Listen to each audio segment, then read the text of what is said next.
नमस्कार प्यारे विद्यार्थियों। आज की कक्षा में हम चर्चा कर रहे हैं कला से संबंधित कुछ प्रश्नों पर। और ऐसे में फिलहाल आपके सामने पहला प्रश्न है, धोलावीरा है। धोलावीरा, जब हम धोलावीरा की बात करते हैं तो हमारे सामने प्रागैतिहासिक स्थलों के जो अंत का समय है और उसके बाद आता है सिंधु घाटी सभ्यता। तो सिंधु घाटी सभ्यता के जो विभिन्न स्थल हैं वो उनके नाम हमारे सामने आते हैं, इसीलिए इसका जो सही जवाब होगा सिंधु घाटी स्थल। और जब हम सिंधु घाटी स्थल की बात करते हैं तो एक बात और ध्यान रख देना चाहिए कि धोलावीरा का संबंध गुजरात से है। इसके अतिरिक्त हमें यह भी ध्यान रखना चाहिए कि सिंधु घाटी सभ्यता के स्थलों में मोहनजोदड़ो, हड़प्पा, रंगपुर, कालीबंगा, आयड़, पीलीबंगा जैसे अनेक स्थल आते हैं। अगला प्रश्न, सादत हसन मंटो प्रसिद्ध थे। क्यों प्रसिद्ध थे? तो सादत हसन मंटो एक लेखक थे, लेखक जिन्होंने काफी सारे लेख लिखे हैं और इसी के लिए वह प्रसिद्ध थे।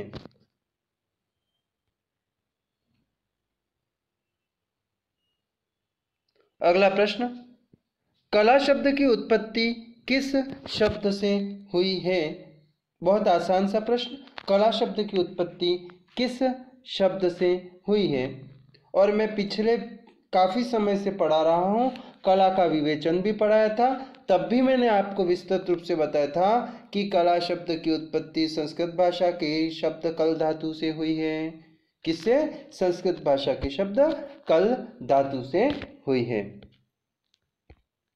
अगला प्रश्न, लाल, पीला, नारंगी और बैंगनी रंग को प्रायः श्रेणी में रखा जाता है। मैं जब आपको प्रश्न करवा रहा हूं तो समझते जाइए ताकि आपके इससे मिलते जुलते अन्य प्रश्न भी हल हो जाए। लाल, पीला, नारंगी और बैंगनी को हम गर्म रंग के अंतर्गत रखते हैं, लेकिन अब मैं यहाँ पर रंगों की बात करता हूँ तो ऐसे में रंगों का विभाजन करते समय हम प्राथमिक रंग, द्वितीयक रंग, तृतीयक रंग, इसके अतिरिक्त उष्ण रंग या गर्म रंग या ठंडे रंग, गर्म रंग, ठंडे रंग और इसके अलावा उदासीन रंग आदि रंगों का विवेचन देखते हैं।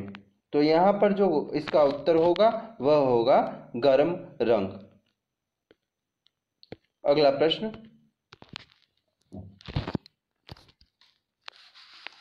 षडांग का पहला अंग है।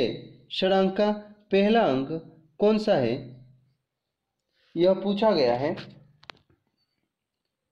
और जब हम षडांग की बात करते हैं तो रूप भेदा प्रमाणानि भाव लावण्य योजनम सादृश्य वर्णिका भंग इति चित्र षडंगकम, मतलब कि रूप भेद, प्रमाण, भाव, लावण्य योजना, सादृश्य और वर्णिका भंग, यह 6 भेद है और ऐसे में पहला भेद हो जाएगा रूप भेद। इसका सही उत्तर होगा रूप भेद। आपको रूप भेद ही करना है।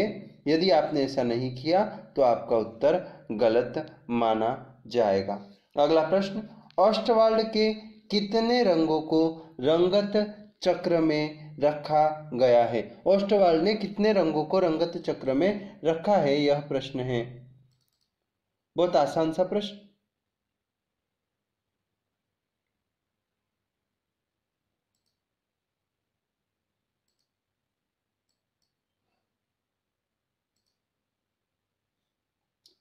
जब हम ऑस्टवाल्ड के वर्ण चक्र की बात करते हैं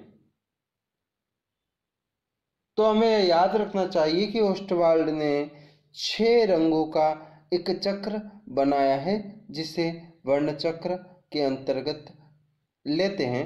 यहाँ पर ऑस्टवाल्ड ने 6 रंगों को रंगत चक्र के अंतर्गत रखा है। इसका उत्तर होगा 6 रंग।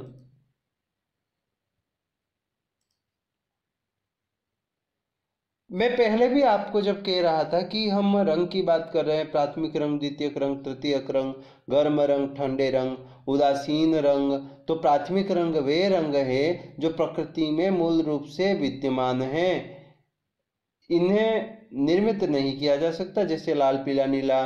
द्वितीयक रंग के अंतर्गत कौन से आते हैं? दो प्राथमिक रंगों को मिलाकर बनने वाले रंग द्वितीयक रंग कहलाते हैं। तीसरा, तृतीयक रंग, जब प्राथमिक और एक द्वितीयक रंग को मिलाया जाता है तो बनने वाला रंग तृतीयक रंग कहलाता है। गर्म रंग, ऐसे रंग जिनको गर्माहट की अनुभूति के लिए जाना जाता है, गर्म रंग कहलाते हैं। दूसरे होते हैं ठंडे रंग, जिन्हें ठंडे के पन के एहसास के लिए जाना जाता है। निष्प्रभावी रंग, जिसे उदासीन रंग भी कहते हैं, जैसे सफेद, काला, भूरा आदि। इसके अलावा कुछ अन्य रंग भी, जैसे धातु रंग, धातु की चमक इसमें देखी जा सकती है। इसके अलावा अगला प्रश्न, प्रजनन एवं विकास का प्रतीकात्मक रंग कौन सा है? प्रजनन एवं विकास का प्रतीकात्मक रंग कौन सा है? यह प्रश्न है। और इसका सही जवाब जो है वह है हरा रंग, प्रजनन और विकास का है। अब यदि हम आगे देखते हैं तो गहरा लाल प्रेम, स्वास्थ्य और जीवंतता का, चमकीला लाल भावावेश, खतरे का, गहरा स्लेटी लाल बुराई का, गुलाबी रंग उत्सव, नाजुकता, मासूमियत का, नारंगी रंग महत्वाकांक्षा, उत्साह का, भूरा रंग उपयोगिता का, परिपक्वता का, पीला रंग प्रेरणादायक, विवेक, प्रसन्नता का, गहरा सुनहरा रंग विलासपूर्ण और मूल्यवान का, पीला और हरा रंग ताजगी और यौवन का भी प्रतीक है। हरा रंग यौवन का भी प्रतीक है, ताजगी का भी है। नीला रंग शांति, संवेदनशील, आदर्शवादिता का, और बेजनी रंग भव्यता, राजवंशीय का रंग है। अगला प्रश्न, गहरे से हल्के एक रंगीय वर्ण को कहा जाता है? जब एक रंगीय वर्ण की बात होगी, एक ही रंग को गहरा से हल्का करना एकाकी वर्ण कहलाता है, मोनोक्रोमेटिक।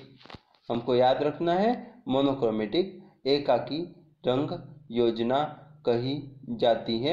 यदि हम रंग योजना की बात करते हैं तो जब एक ही रंग के अलग अलग शेड का प्रयोग होता है तो मोनोक्रोमेटिक रंग योजना, एकाकी वर्ण योजना कही जाती है। जब वर्ण चक्र के समीपस्थ रंगों का प्रयोग किया जाता है तो समीपस्थ रंग योजना कहलाती है। जब विपरीत वाले विरोधी रंगों का एक साथ प्रयोग किया जाता है तो पूरक या विरोधी रंग योजना कहलाती है। इसके अलावा त्रिकोणीय रंग योजना, जब तीन रंगों वाली योजना को काम में लेते हैं जो तीनों विपरीत हैं, जैसे लाल, पीला, नीला या बैंगनी, नारंगी, हरा, तो यह त्रिकोणीय रंग योजना कहलाती है। इस प्रकार की रंग योजनाओं को यहाँ पर काम में लिया जाता है, आपको ध्यान रखना है। अगला प्रश्न, लाल एवं पीला मिश्रित करने पर कौन सा रंग बनता है? बहुत आसान सा प्रश्न। लाल और पीला के मिश्रण से हमें नारंगी रंग प्राप्त होता है। कौन सा? नारंगी रंग। शाबाश। अगला प्रश्न, भारतीय चित्रकला का मूल तत्व है। भारतीय चित्रकला का मूल तत्व कौन सा है? तो भारतीय चित्रकला का मूल तत्व है रेखा। अगला प्रश्न, कौन सा द्वितीयक रंग है? अभी भी हमने देखा था द्वितीयक रंग मतलब जो दो प्राथमिक रंगों को मिलाने से बनाते हैं। तो पहले ही मैं बता चुका हूं कि नीला, पीला और लाल प्राथमिक रंग है। अब ऐसे में जब दो रंगों को मिलाने से द्वितीयक रंग बनता है तो यहाँ पर द्वितीयक रंग कौन सा बनेगा? तो पीला और लाल को मिलाया और बना नारंगी। तो यहाँ पर नारंगी इसका सही उत्तर है, हमें नारंगी उत्तर इसका करना है। अगला प्रश्न, डैश डैश रंग उत्तेजना दर्शाता है। कौन सा रंग उत्तेजना दर्शाता है यहाँ पर? तो लाल रंग उत्तेजना को दर्शाता है। अगला प्रश्न, कौन सा रंग मुख्य रंग है? मुख्य रंग मतलब कि primary colours, 3 primary colours RBY, red, blue, yellow, लाल, पीला, नीला। तो यहाँ पर लाल रंग मुख्य रंग या प्राथमिक रंग है। अगला प्रश्न, संयोजन का एक सिद्धांत नहीं है। प्रश्न में संयोजन का सिद्धांत कौन सा नहीं है ये पूछा गया है। और एकता, संतुलन और लय यहाँ पर दे रखा, रेखा दे रखी है। तो यहाँ पर रेखा है वह तत्व है। अब हमको ध्यान रखना है सहयोग, सामंजस्य, संतुलन, प्रवाह, प्रभाव और प्रमाण। प्रवाह, प्रभाव और प्रमाण। तो प्रवाह का अर्थ हो गया लय। तो इसीलिए हम देखेंगे रेखा जो है यह तत्व है। कौन से तत्व है? रेखा, रंग, रूप, तान, पोत, अंतराल। इसका उत्तर हो जाएगा रेखा, है ना। अगला प्रश्न, आसान सा प्रश्न, सादृश्य का अर्थ है, जब हम षडंग की बात कर रहे थे तब आया था रूप भेदा प्रमाणानि भाव लावण्य योजना सादृश्य वर्णिका भंग। सादृश्य मतलब कि आकृति में समानता, जैसे चांद जैसा सुंदर, मछली जैसी आंखें, ये सब भी आ जाएगा। अगला प्रश्न है मीनिंग ऑफ आर्ट के लेखक कौन है? Meaning of art sir Herbert read की पुस्तक है। 1931 में पहली बार छपी थी। ठीक है, बहुत आसान, परीक्षा के लिए इम्पोर्टेंट। भाव कला को क्या देता है? भाव कला को क्या देता है? आनंद देता है। मतलब कि भाव के बिना कला से आनंद की प्राप्ति नहीं हो सकती। भाव कला को आनंद देता है। अगला प्रश्न, रूपव्रत कला के मूलाधार पुस्तक के लेखक का नाम क्या है? रूपव्रत कला के मूलाधार पुस्तक के लेखक का नाम A.K. शर्मा और R.A. अग्रवाल है। इसमें हम कला के तत्व, कला के सिद्धांत, षडांग आदि को पढ़ते हैं। अगला प्रश्न है लॉ ऑफ रिलेशन जाना जाता है। लॉ ऑफ रिलेशन का अर्थ हो गया यहाँ पर सामंजस्य। लॉ ऑफ रिलेशन सामंजस्य के नाम से जाना जाता है। अगला प्रश्न, कला में मनुष्य अपनी अभिव्यक्ति करता है, यह विचार किसका है? तो कला में मनुष्य अपनी अभिव्यक्ति करता है, यह विचार रविंद्रनाथ टैगोर का है। मैंने पहले पढ़ा रखा है कला का परिचय, उसमें देखे आपको याद हो जाएगा, काफ़ी सारी परिभाषाएं बता रखी हैं। अगला प्रश्न, कामसूत्र के लेखक कौन थे? कामसूत्र के लेखक वात्स्यायन है। वात्स्यायन जिसकी टीका यशोधर पंडित ने की और षडंग नामक पुस्तक लिखी। किसने लिखी? तो षडंग के लिए जाना जाता है रविंद्रनाथ टैगोर को, मतलब कि अवनी बाबू को, सॉरी रविंद्रनाथ टैगोर नहीं, अवनी बाबू को जाना जाता है। अवनी बाबू हमें ध्यान रखना है षडांग के लिए।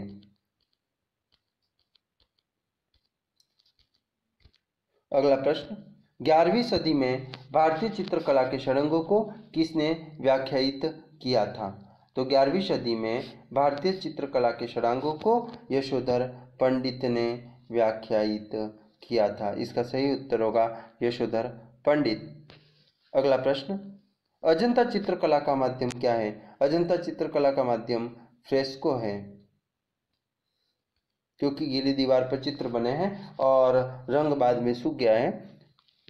प्रागैतिहासिक चित्र कहाँ देखे जा सकते हैं? तो यहाँ पर तो जो दे रखा है उसमें पंचमढ़ी, भीमबेटका और मिर्जापुर में देखे जा सकते हैं, क्योंकि महाबलीपुरम रॉक कट टेम्पल है। शीतलवासन, एलोरा आदि भी गुफाएं हैं और यहाँ पर है, लेकिन इसका डी उत्तर सही होगा। अगला, कौन सी गुफाएं 2003 में वर्ल्ड हेरिटेज साइट में घोषित की गई? इसका उत्तर सही उत्तर है भीमबेटका।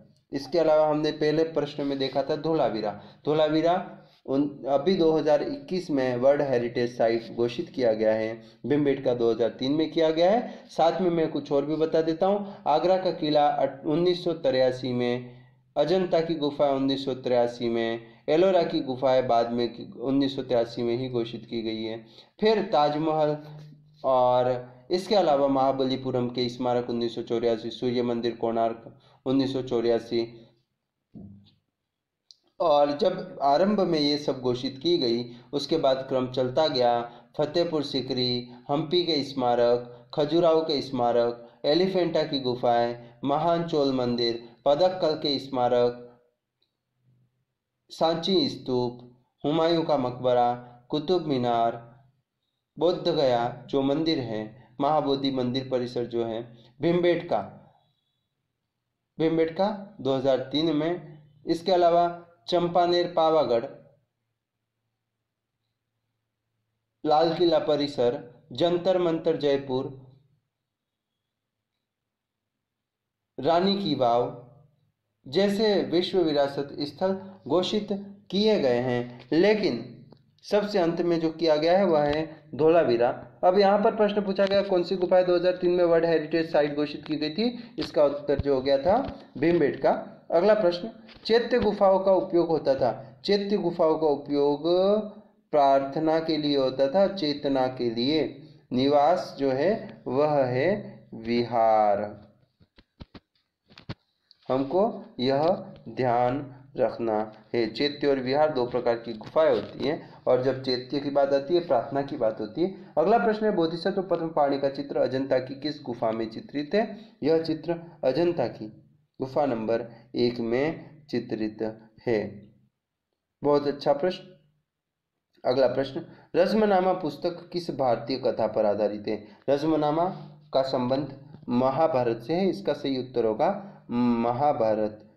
पंचतंत्र विष्णु शर्मा द्वारा लिखी गई है। आत्मकथा का अर्थ होता है किसी भी व्यक्ति द्वारा स्वयं के बारे में लिखना।